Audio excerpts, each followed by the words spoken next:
श्री जगदम्बिकाय नमः। ओम ऐं ह्रीं क्लीं चामुण्डायै विच्चै। श्रीमद्देवी भागवत महापुराण षष्ठः स्कंध। अतः 300 अध्याय। राजा तालध्वज का विलाप और ब्राह्मण वेशधारी भगवान विष्णु के प्रबोधन से उन्हें वैराग्य होना। भगवान विष्णु का नारद से माया के प्रभाव का वर्णन करना। नारद जी बोले, मुझ विप्ररूप नारद को देखकर वे राजा तालध्वज इस आश्चर्य में पड़ गए कि मेरी वह पत्नी कहाँ चली गई और ये मुनि श्रेष्ठ कहाँ आ गए। राजा तालध्वज बार बार यह कहकर विलाप करने लगे, हाय प्रिय, मुझ वियोगी को विलाप करता हुआ छोड़कर तुम कहाँ चली गई। हे विपुल श्रोणी, हे कमल सदृश नेत्र वाली, हे पवित्र मुस्कान वाली, तुम्हारे बिना मेरा जीवन, घर तथा राज्य ये सभी व्यर्थ है। अब मैं क्या करूं? तुम्हारे वियोग में इस समय मेरे प्राण भी नहीं निकल रहे हैं। तुम्हारे बिना प्राण धारण करने से प्रेम धर्म भी सर्वथा विनष्ट हो गया। हे विशाल नयनों वाली, मैं विलाप कर रहा हूँ, तुम मुझे प्रिय उत्तर प्रदान करो। प्रथम मिलने में मेरे प्रति जो प्रीति थी वह कहाँ चली गई।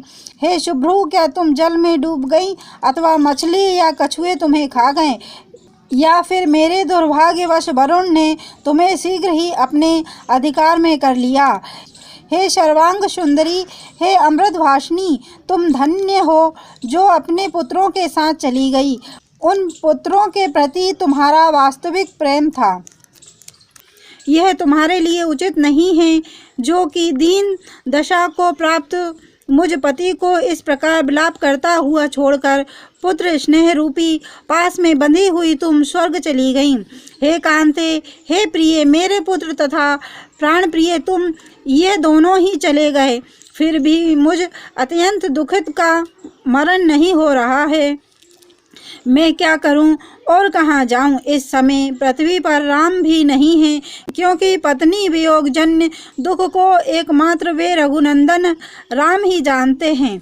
इस जगत में निष्ठुर ब्राह्मण ने यह बहुत विपरीत कार्य किया है, जो कि वे समान चित्त वाले पति पत्नी का मरण भिन्न भिन्न समयों में किया करते हैं।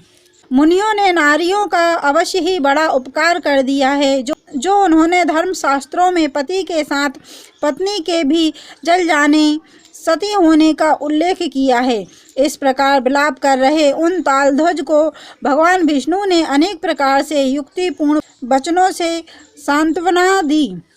श्री भगवान बोले, हे राजेंद्र, क्यों रो रहे हो? तुम्हारी प्रिय भार्या कहाँ चली गई? क्या तुमने कभी शास्त्र श्रवण नहीं किया है अथवा विद्वज्जनों की संगति नहीं की है? वह तुम्हारी कौन थी? तुम कौन हो? कैसा संयोग तथा कैसा वियोग?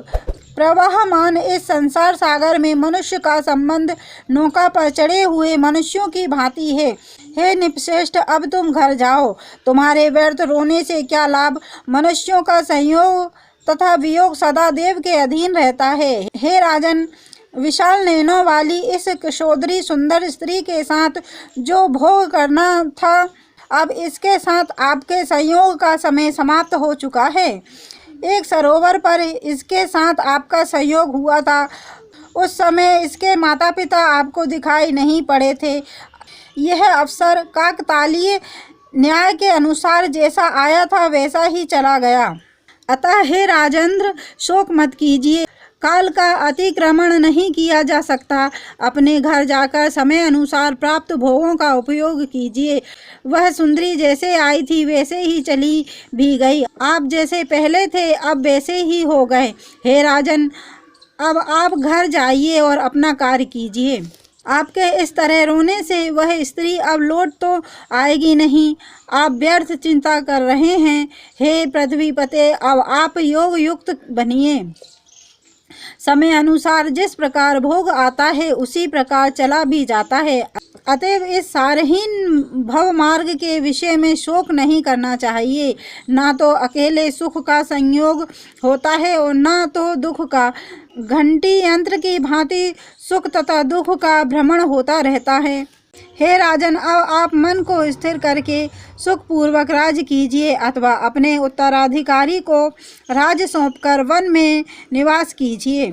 क्षण भर में नष्ट हो जाने वाला यह मानव शरीर प्राणियों के लिए अत्यंत दुर्लभ है। इसके प्राप्त होने पर सम्यक प्रकार से आत्मकल्याण कर लेना चाहिए। हे राजन, जीव्य तथा जन इंद्रिय का आस्वाद तो पशु योनियों में भी सुलभ होता है, किंतु ज्ञान केवल मानव योनि में ही सुलभ है, अन्य क्षुद्र योनियों में नहीं। अतएव आप पत्नी वियोग से उत्पन्न शोक का परित्याग करके घर चले जाइए। यह सब उन्हीं भगवती की माया है जिससे संपूर्ण जगत मोहित है। नारद जी बोले। इस प्रकार भगवान विष्णु के कहने पर राजा तालध्वज उन लक्ष्मीपति को प्रणाम करके भली भांति स्नान विधि संपन्न करके अपने घर चले गए। अद्भुत वैराग्य को प्राप्त करके उन राजा ने अपने पौत्र को राज्य सौंपकर वन के लिए प्रस्थान किया और उन्होंने तत्व ज्ञान प्राप्त किया। राजा तालध्वज के चले जाने पर मुझको देखकर बार बार हंस रहे उन जगतपति भगवान विष्णु से मैंने कहा, हे देव, आपने मुझे भ्रमित कर दिया था। अब माया की महान शक्तियों को मैंने जान लिया। स्त्री का शरीर प्राप्त होने पर मैंने जो भी कार्य किया था वह सब मैं अब याद कर रहा हूँ। हे देवाधिदेव, हे हरे, आप मुझे यह बताइए कि जब मैं सरोवर में प्रविष्ट हुआ तब स्नान करते ही मेरी पूर्व स्मृति क्यों नष्ट हो गई थी। हे जगत गुरु, स्त्री शरीर पाने के पश्चात उन उत्तम नरेश तालध्वज को पति रूप में प्राप्त करके मैं उसी प्रकार मोहित हो गया था जैसे इंद्र को पाकर सची। हे देवेश, मेरा मन वहीं था, चित्त वहीं था, वहीं प्राचीन देह था तथा वही लिंग रूप लक्षण भी था। तब हे हरे, मेरी स्मृति का नाश कैसे हो गया। हे प्रभु, उस समय अपने ज्ञान के नष्ट हो जाने के विषय में मुझे अब महान आश्चर्य हो रहा है। हे रमाकांत, इसका वास्तविक कारण बताइए। स्त्री शरीर पाकर मैंने अनेक प्रकार के भोगों का आनंद लिया, नित्य मद्यपान किया तथा निषिद्ध भोजन किया। उस समय में स्पष्ट रूप से यह नहीं जान सका कि मैं नारद हूँ। इस समय में जिस प्रकार जान रहा हूँ वैसा उस समय में नहीं जानता था। विष्णु बोले, हे महामते नारद, देखो, यह सब खेल महामाया जनित है। उसी के प्रभाव से प्राणियों के शरीर में अनेक प्रकार की अवस्थाएं उपस्थित होती हैं रहती हैं। जैसे शरीरधारियों में जगत, स्वप्न, सुषुप्त तथा तुरीय ये अवस्थाएं होती है, उसी प्रकार दूसरे शरीर की प्राप्ति भी होती है। सोया हुआ प्राणी ना जानता है, ना सुनता है और ना तो बोलता ही है, किंतु जाग जाने पर वही अपने संपूर्ण ज्ञात विषयों को फिर से जान लेता है। निद्रा से चित्त विचलित हो जाता है और स्वप्न से उत्पन्न होने वाले अनेक प्रकार के मनोभाव तथा मनोभेद उपस्थित होते रहते हैं।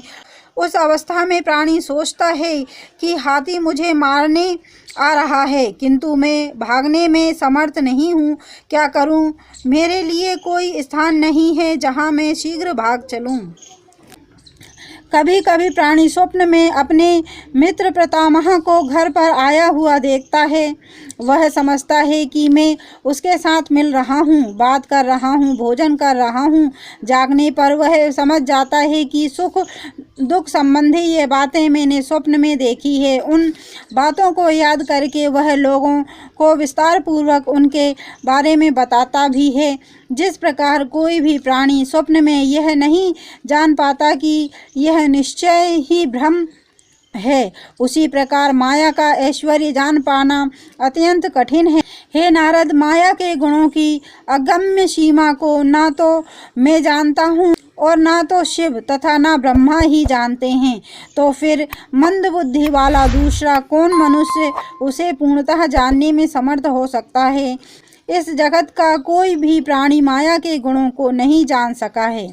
यह संपूर्ण चराचर जगत सत्व, रज तथा तम इन तीनों गुणों के संयोग से विरचित है। इन गुणों के बिना यह संसार क्षण भर भी स्थित नहीं रह सकता। मैं सत्वगुण प्रधान हूँ। रजोगुण और तमोगुण मुझमें गौण रूप से विद्यमान हैं।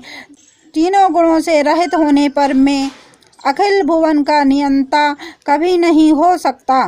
उसी प्रकार आपके पिता ब्रह्मा रजोगुण प्रधान कहे जाते हैं। वे सत्व गुण तथा तमोगुण से भी युक्त हैं, इन दोनों गुणों से रहित नहीं हैं। उसी प्रकार भगवान शंकर भी तमोगुण प्रधान हैं तथा सत्वगुण और रजोगुण उनमें गौण रूप से विद्यमान हैं। मैंने ऐसे किसी प्राणी के विषय में नहीं सुना है जो इन तीनों गुणों से रहित हो। अतएव हे मुनीश्वर, माया के द्वारा विरचित सारहीन, सीमा रहित तथा परम दुर्घट इस संसार में प्राणी को मोह नहीं करना चाहिए। आपने अभी अभी माया का प्रभाव देखा है। आपने अनेक प्रकार के भोगों का उपभोग किया, तब हे महाभाग, आप उस महामाया के अद्भुत चरित्र के विषय में मुझसे क्यों पूछ रहे हैं? इति श्रीमद्देवी भागवते महापुराणे अष्टादशसहस्रस्यां संहितां षष्ठे स्कंदे माया प्रबल्य वर्णनम नामः 300 अध्याय। और देवी भागवत की महिमा सुनना अगर आपको पसंद है तो चैनल को लाइक एंड सब्सक्राइब करें। धन्यवाद।